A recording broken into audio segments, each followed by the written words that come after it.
Hi friends, welcome to my channel A to Z Anu make smart. ఈరోజు కార్తీక పురాణం 28వ అధ్యాయం అంబరీషుని ఆతిథ్యము. అంబరీషుడు దుర్వాసునికి సాష్టాంగ నమస్కారం చేసి, మునీంద్ర, నన్ను మన్నించు.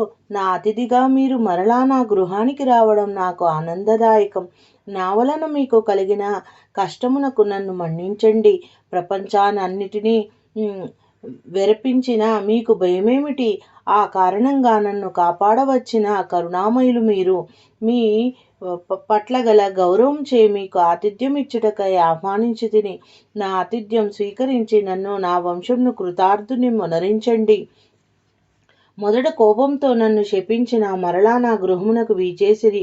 నేను ధన్యుణ్ణి. మీ కారణంగా శ్రీ మహావిష్ణువునికి చూచు భాగ్యము, ఆయన అభిమానమును పొందు భాగ్యమును కలిగింది. ఓ పుణ్యపురుష, నాకు పునర్జన్మములు కలగకుండా శ్రీహరి సన్నిధి పొందు భాగ్యం కలుగునట్లు ఆశీర్వదించండి అని పరిపరి విధాల వినయమును వెల్లడించి తనతో భోజనానికి ఆహ్వానించాడు.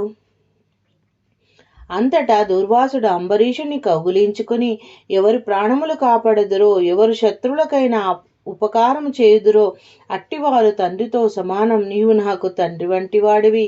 మన వయసులో నీకన్నా పెద్దవాడును, బ్రాహ్మణ్ణి అయినను నేను నీకు నమస్కరించతగదు.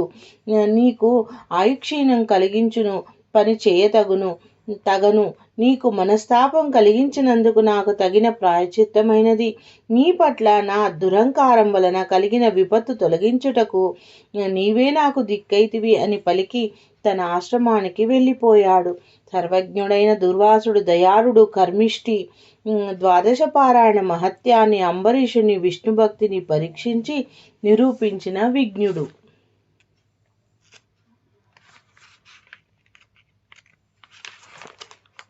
కార్తీక మాసంలో ద్వాదశ వ్రతము సమస్త యజ్ఞఫలాన్ని కలుగచేస్తుంది. సకల పాపములు నశించి ఉత్తమ లోకాలు కలుగుతాయి అని అగస్త్యుడు అర్తి మహామునికి వివరించాడని వశిష్ఠుడు జనక మహారాజుకి వివరించాడు. కార్తీక పురాణం 28వ అధ్యాయ పారాయణ భాగం సమాప్తం. అంబరీషుని అర్తి అధ్యాయం సమాప్తం. శివార్పణమస్తు. కార్తీక దామోదర చరణారవిందార్పణమస్తు. సర్వే జనా సుఖి. Hi friends, welcome to my